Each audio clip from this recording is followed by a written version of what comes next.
All right. Hello.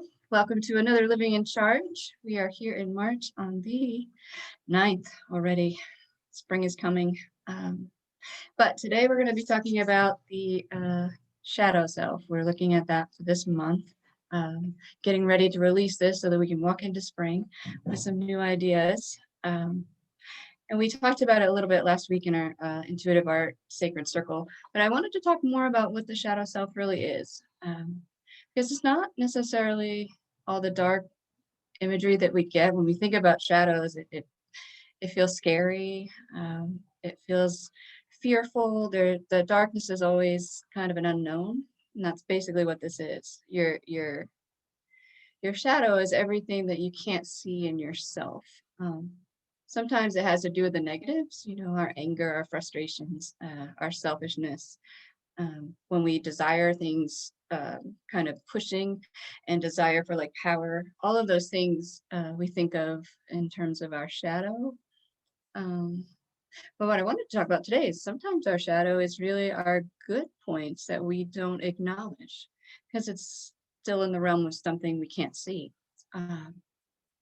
So that has to do with your environment. Sometimes we grow up in places that don't acknowledge our good things. And so we, as children, decide they must not be good enough to bring out. So we kind of pack them away and hide them. And that's when it kind of filters into your shadow. So your shadow is not necessarily as scary as it seems. And so unpacking that over the month can be a good thing. So, yeah, just thinking, when it comes to stuffing things down as children, we do that based on our environment. I know when I was growing up, we weren't even allowed to be very excited, which is strange.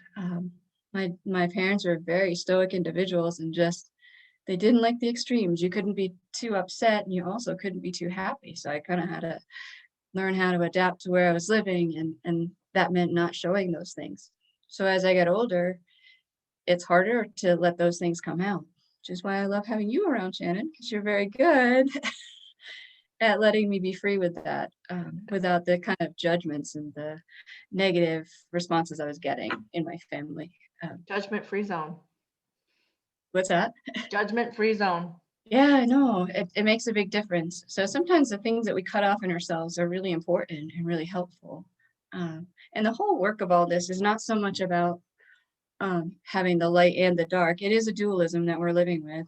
It's part of being a spiritual energy being and a human being at the same time. So it's learning how to build a relationship with your shadow self, because it's always going to be there. You can't be the light being that you are without that darkness. But that darkness is what supports you. It's not necessarily always what takes you down. It's just not knowing what it is.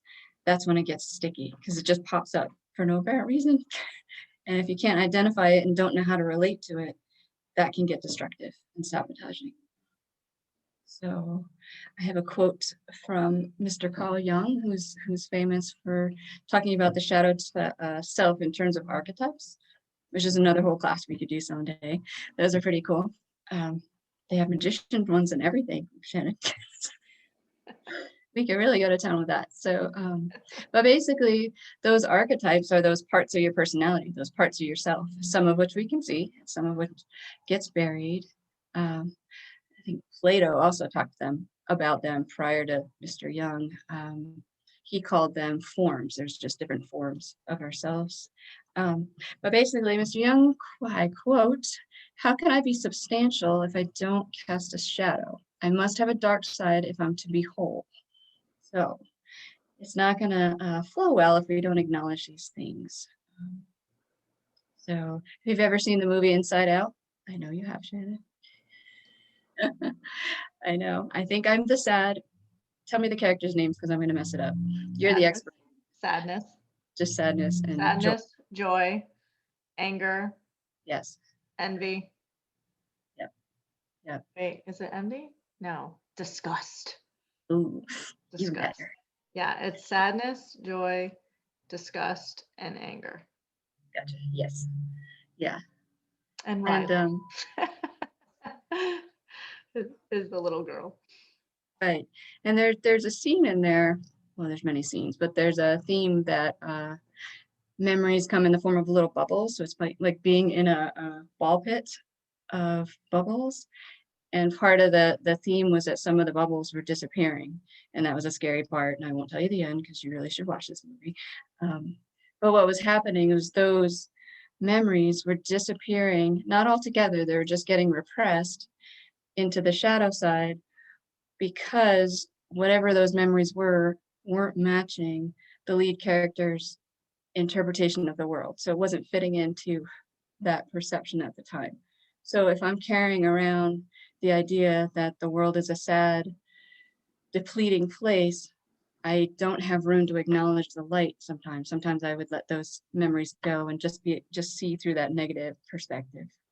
It doesn't mean they disappear. It's just for that moment they've gone underground. If that makes sense. It's just a funny image. It's a funny, cool way to look at it. So I highly recommend that movie. So I want to talk about today, what happens when you repress that? What happens when you don't acknowledge those parts of yourself, the good or the not so good? There is a term called the positive shadow. I didn't know what your thoughts about that were, Shannon. What's your experience with that? I think that's what we kind of do our whole lives, basically, is we're stuffing things down that we don't want to deal with, or the perception changes what we think and feel and how we do that. And I think a lot of the culture and environment that we grew up in and live in, even as adults, affects all of that. So you have to be able to allow yourself to not be swayed so much, so that your perception, you have to allow yourself to be able to accept yourself for who you are and not modify those things to fit in with society's view of you. And I think that's where a lot of the suppression comes in. And sometimes it's a specific view of you. Sometimes it's just, surviving a situation, or if you need to emotionally get past something, so you put it away, or you modify it in some capacity so that you can move on and experience the next thing in life. I do think that the way that you look at the world is the most crucial part of this. And I think it falls into that whole glass half full, glass half empty kind of mentality. If you're a person who tends to look at the world glass half full and there's always something missing in it, then that will greatly affect how you work through your shadow stuff. And I think you stay in the shadow side longer, maybe the negative part of the shadow side longer. And if you're glass half full, then you process more than you wallow, for lack of a better word. And you look for the meanings behind it, and you kind of work through it, and you process it forward. But I think a lot of that is, it's very simplistic way of looking at it, glass half full, glass half empty. We all have pieces of both sides of that. So that's where I talk about intent a lot. That's where that whole intent comes in, where you have to intentionally work on how you go through life and how you process the light and the dark and the things that you're working on. But it's hard to look at ourselves, good and bad. Right. Because it transcends that dualism that we're living in, right? So you have to have I think you have to have a closer attachment to your higher self to really get there. I don't know that we can get there if we're just in the pain of things. I think we're still processing. I don't think we lose it completely. It's slow, and it doesn't have the awareness that that half full place does. And I think it has more to do with a healing process than maybe a moving toward a goal process, like a forward moving process. But we're always evolving. So no matter where you are, there's growth that's happening regardless. Um, yeah, I just think we have to transcend that. So the like in Buddhism, Taoism, that's not a word. I think I just made something up. Sorry. Is it Taoism, I think, actually? Isn't it? Thank you. Yeah. Um, they think of in terms of the psyche being your house, and the little parts and different personalities are the guests in your house that are there. And sometimes um, the higher self, which is the host, so you're the higher self, all these guests get in the way of the higher self being able to think clearly. But really the balance is neutral. The balance, just being yourself, just being whole, is not having a reaction either way. So it's just sort of accepting that middle, which I think we can get glimpses of, but I'm not sure we can live there. I'd be happy to be challenged on that, but While you were I've talking, never I just seen it. I've never yeah. seen it. While you were talking, I just got a I got that the Inside Out, the movie, is pretty much what you just described. So it's, the host, and then it's all these little personalities in there. And there's some scenes in the movie that are actually pretty funny, where the personalities of yourself are kind of battling it out to see if it's going to be anger that takes over or disgust, things like that. And then of course you've got joy that comes back in and wants to override all of that, and then sadness just, whatever. So that's what's happening, is you're going through this, this internal. And I think it's so much more complicated with the internal battle of heart and head that happens all the time. And if you don't have some sort of a spiritual connection and an awareness of your energetic body in general and how that is connected to the rest of the world, that greatly affects how you interact and how you think, with yourself and with everybody else outside of you. Because it comes down to awareness. I think when you get to that higher self place, you can see more of you, so you can kind of read your reactions. We're all going to have reactions, we just had technical difficulties trying to set up for this today, so it was like 25 minutes of not being able to connect, and the meeting the passwords weren't working, and I'm over here getting frustrated. I have a tight day. I have clients within 45 minutes of this, and I'm getting mad at Shannon because she's not answering her phone, which, I mean, unbeknownst to me, it's not honest. She's waiting on the video, so we're both in two different places. I can't see her. I can't communicate with her. And my shadow side is pointing it at her. It's got to be her. Like, answer your phone. Like, I'm just like, Shannon, answer your phone. But really, there are bigger things happening. But that's the problem with the shadow part. It's easier to look at someone else's, the frustration you have with someone else, or the whatever you see in other people, that comes in first, and that's always representing something that you haven't looked at in yourself. So.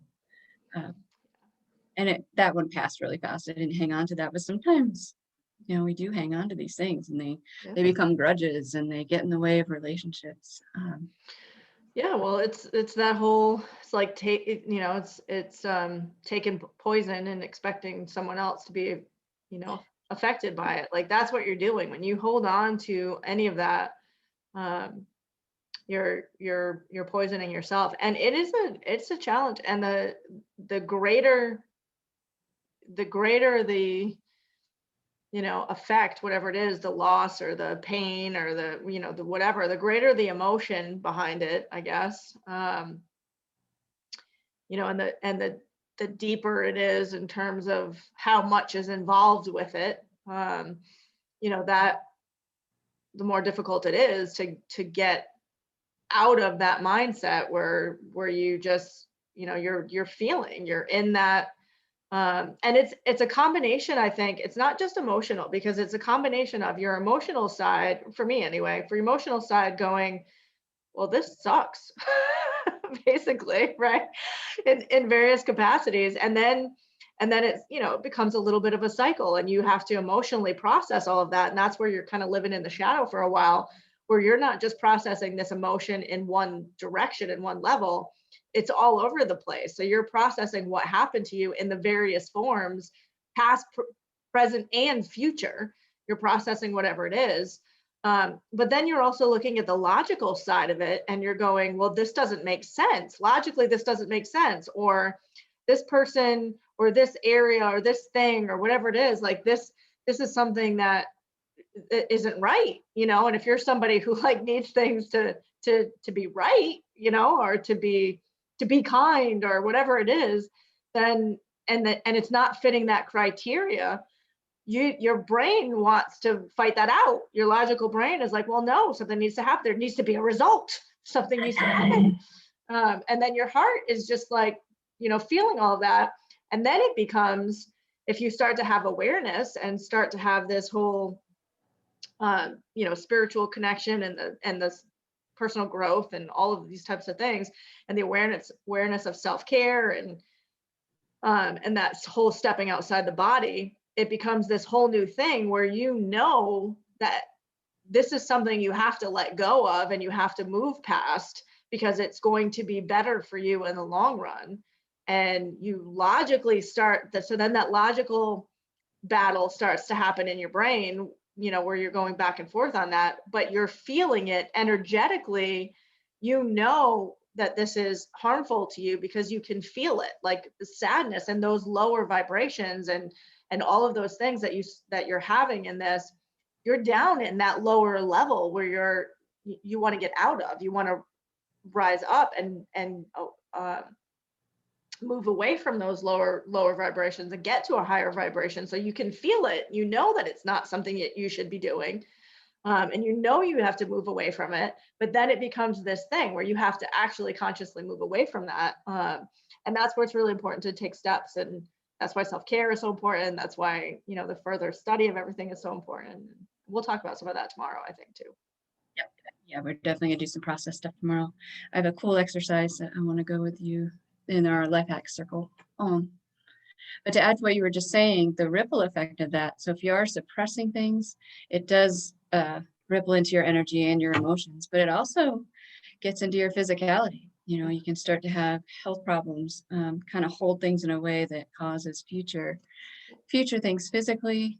And it also ripples into the people that you're dealing with every day. So if you've ever been in that situation where you sort of blurt out something that was just completely inappropriate or so much bigger emotionally than the situation kind of needed, that can cause, damage in relationships that you then have to kind of now heal with another person. It's hard. So I think it's a good step to take. It's just a little bit scary.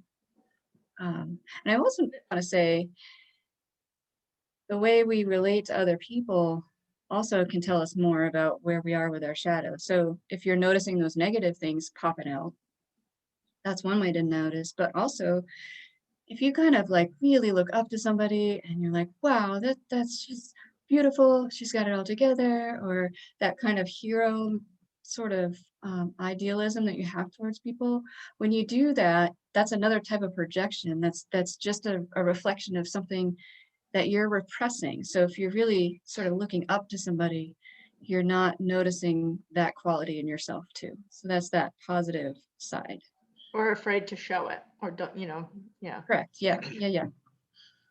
Yeah. So, and this holds true for the light too. It's not like we're talking about dark right now, but like it's the same thing applies for the things that other people see in you, and you know what it is because somebody will talk about something and you'll be like, oh, and you'll feel really good about it, and you'll be like, oh, that's awesome, thank you for saying that, and I didn't really think about it like that, or I didn't notice that, or whatever. And they're like, what are you talking about? Like that's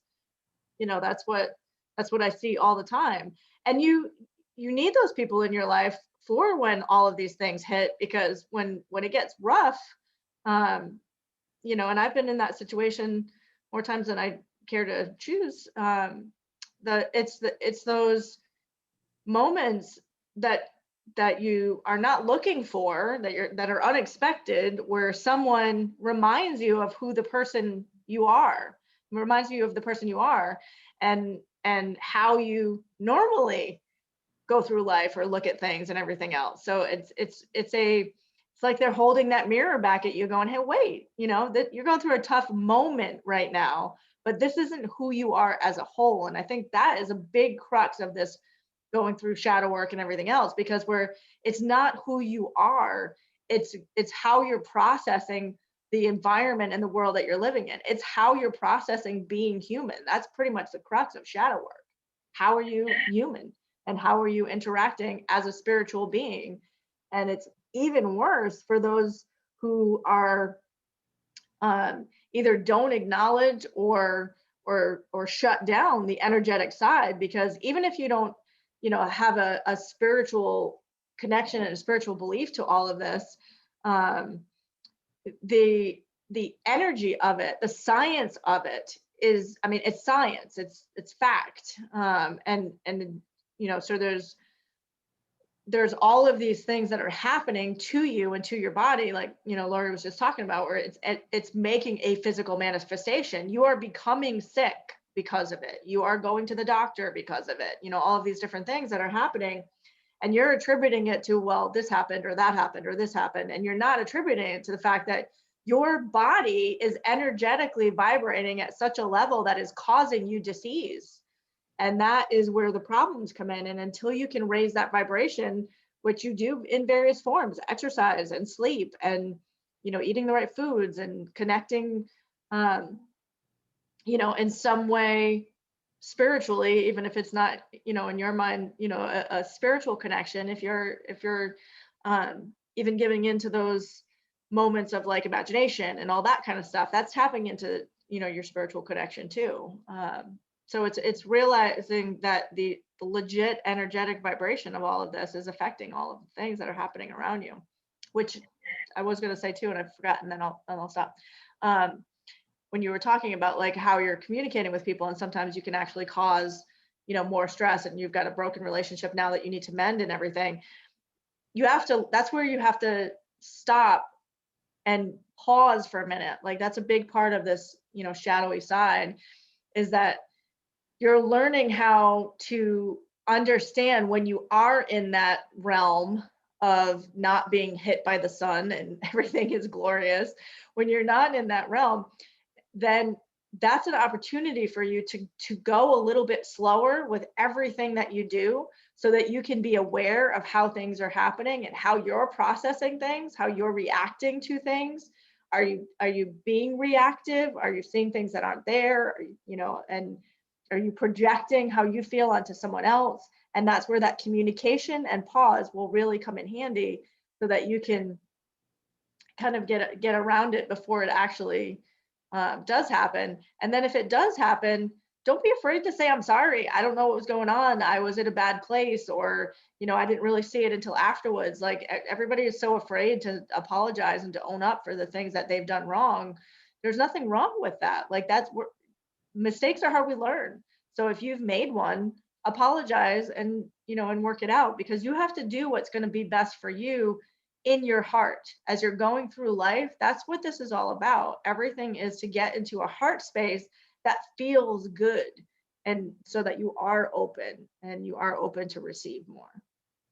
Absolutely. It really is a mirror, right? Everything that we can see in our outside world, including the people, is always a reflection of what our perception is on the inside. And I used to not like that. That used to make me angry, because years ago when I first started my own therapy process back in my 20s, I would get so mad at my therapist. She would just say, Lori, you can't control them. You can only control yourself. I paid two years I sat on that concept, and I would complain, and I would come in and I'd be venting, because if they changed their behavior, I would be a whole lot happier. It made sense to me. But that was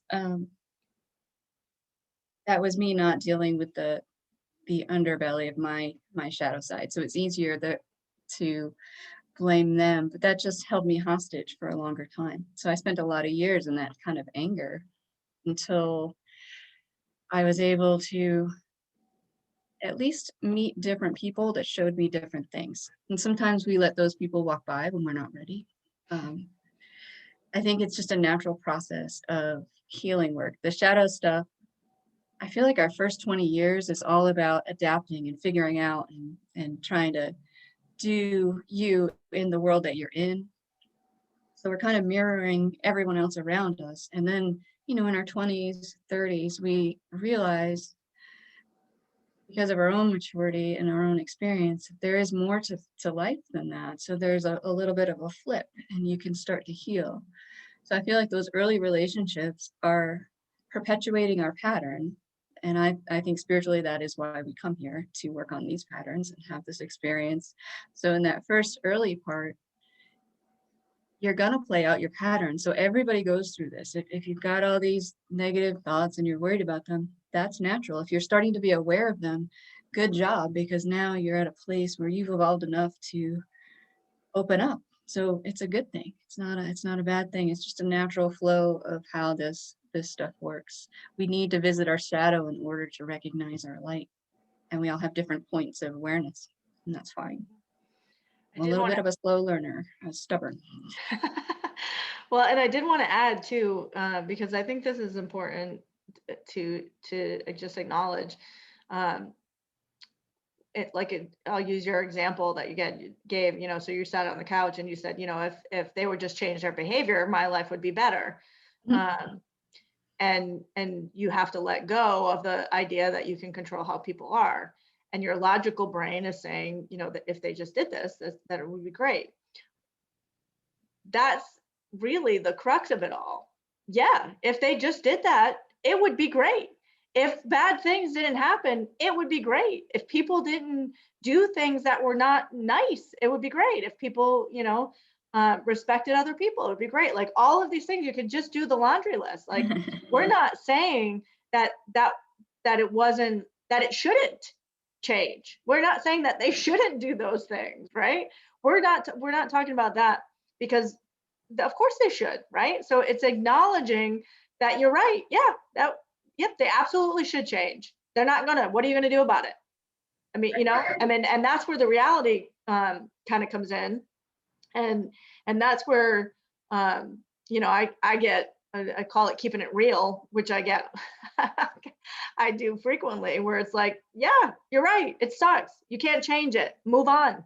Like it's simplifying it, right? But that's what your goal is. That's what you're getting to, because it sucks, it's not fair, it shouldn't happen, doesn't make a difference, right? It doesn't make any difference at all. You're still in that situation, and you can't do anything or say anything that's going to modify that situation for that other person, or, you know, whatever it is. If you're in a place you don't like and all of that stuff, you can only control yourself. And sometimes that means allowing yourself to shut down an emotion and walk away from it.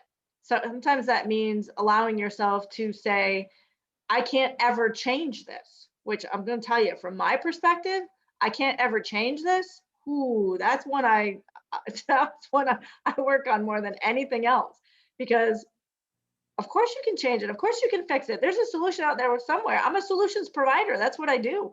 So, you know, that's a really difficult thing to walk away and just accept.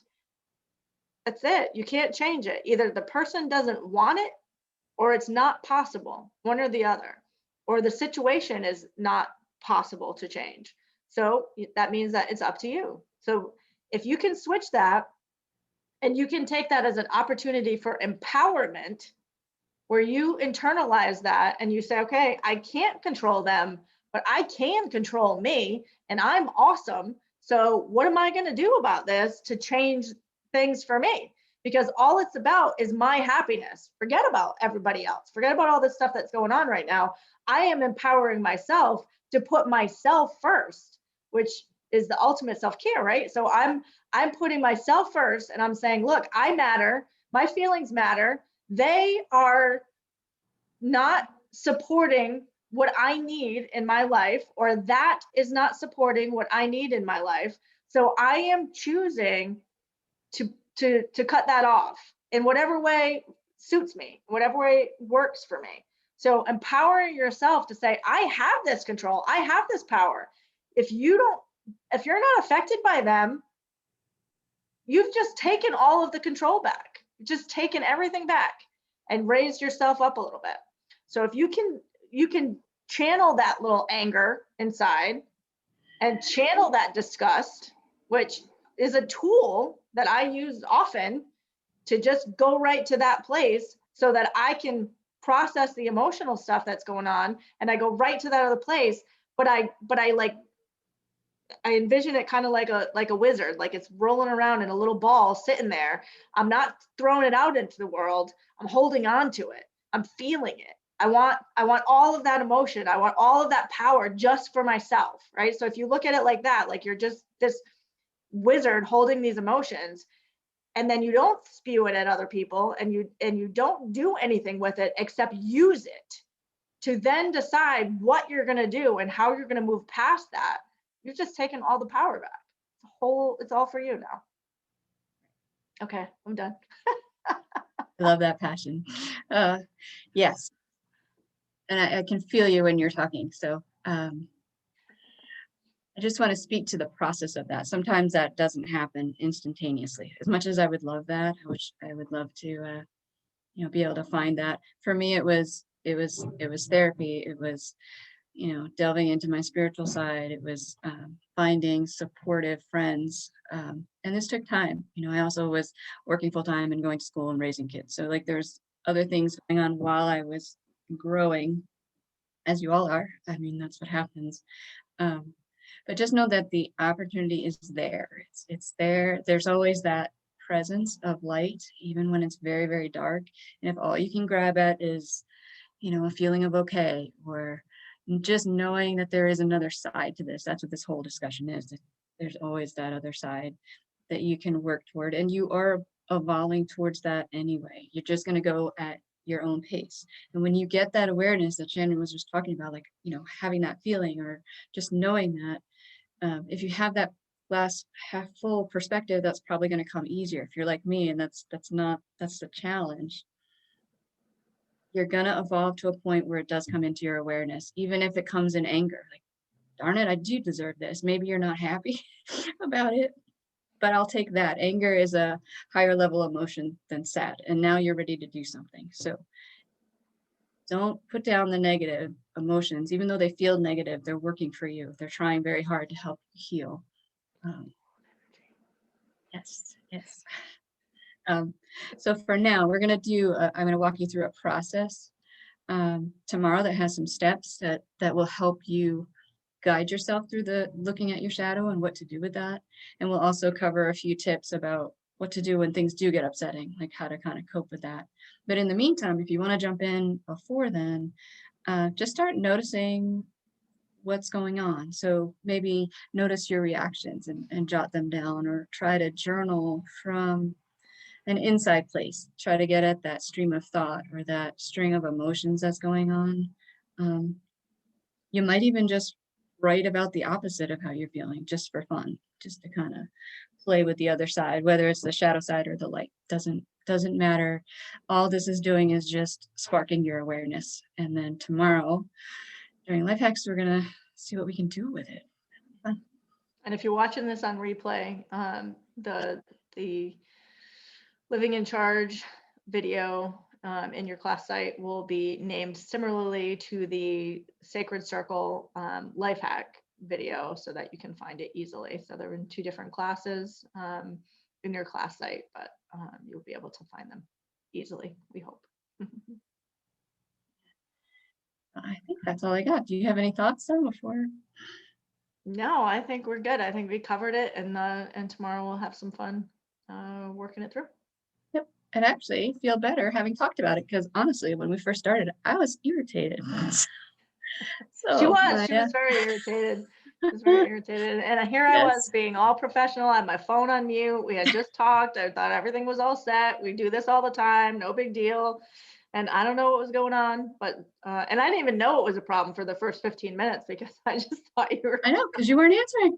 Yeah, I just thought you were still doing stuff or whatever. So and then yeah, so it's, and again, it's that awareness and perspective, right? I'm just like, oh, Lori's doing stuff, no big deal, whatever. And then I saw the help come across, and I was like, oh, okay, let's see what's going on. And it took under 5 minutes to sort through the problem or whatever and deal with it. But yeah, it's just that perspective, take a breath. So it's good to talk about. If you don't have a person to talk about, you can find us here. And also in the meantime, you can do your own journaling. It's all processing. It's all good. Yeah, absolutely. Thanks for hanging out with us. Yeah.